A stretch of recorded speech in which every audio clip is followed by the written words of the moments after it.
بسم اللہ الرحمن الرحیم۔ السلام علیکم، میرا نام جواد ہے۔ Welcome back to my channel. آج ہم ایک اور پراسرار اور انسولوڈ کیس میں قدم رکھتے ہیں۔ دوستو، یہ کیس 1945 کا ہے۔ یہ کیس سوڈر بچوں کی گمشدگی کا ہے۔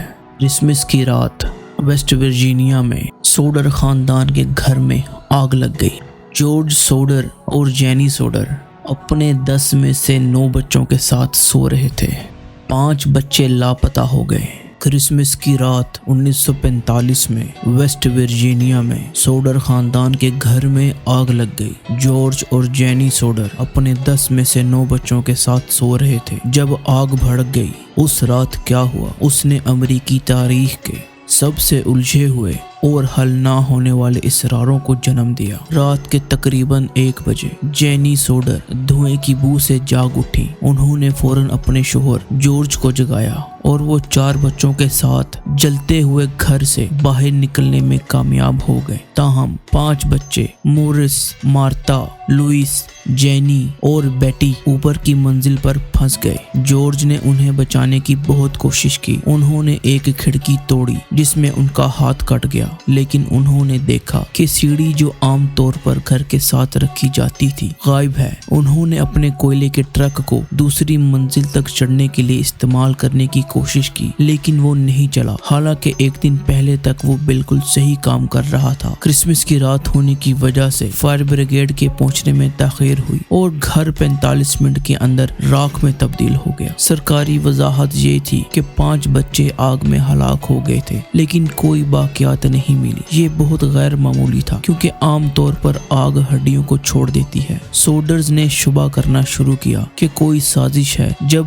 کئی عجیب واقعات سامنے آئے۔ ایک اجنبی کی وارننگ: چند مہینے پہلے ایک آدمی سوڈر گھر آیا اور جارج کو خبردار کیا کہ ان کا گھر دھوئیں میں چلا جائے گا اور ان کے بچے تباہ ہو جائیں گے۔ تفتیش کاروں نے پایا کہ فون لائن کو کاٹا گیا تھا، جلایا نہیں گیا تھا۔ مختلف اطلاعات موصول ہوئی کہ گمشدہ بچوں کو دیکھا گیا۔ ایک عورت نے دعویٰ کیا کہ اس نے بچوں کو ایک کار میں آگ لگنے کے دوران دیکھا۔ ایک اور نے اطلاع دی کہ اس نے اگلی صبح انہیں چارلسٹن کے ایک ہوٹل میں دیکھا۔ 1968 میں جینی سوڈر کو ایک تصویر موصول ہوئی جس میں ایک نوجوان لڑکا نظر آتا تھا جس کی شکل ان کے بیٹے لوئس سے ملتی تھی اور اس کے پیچھے پراسرار تحریر تھی۔ سالوں میں کئی نظریات پیش کیے گئے۔ ایک، سوڈر کا ماننا تھا کہ ان کے بچوں کو مافیا نے اغوا کر لیا ہے۔ 2، انسانی اسمگلنگ: کچھ لوگوں کا خیال تھا کہ بچوں کو اغوا کر کے بیچ دیا گیا ہے۔ 3، انشورنس فراڈ: دیگر نے کہا کہ آگ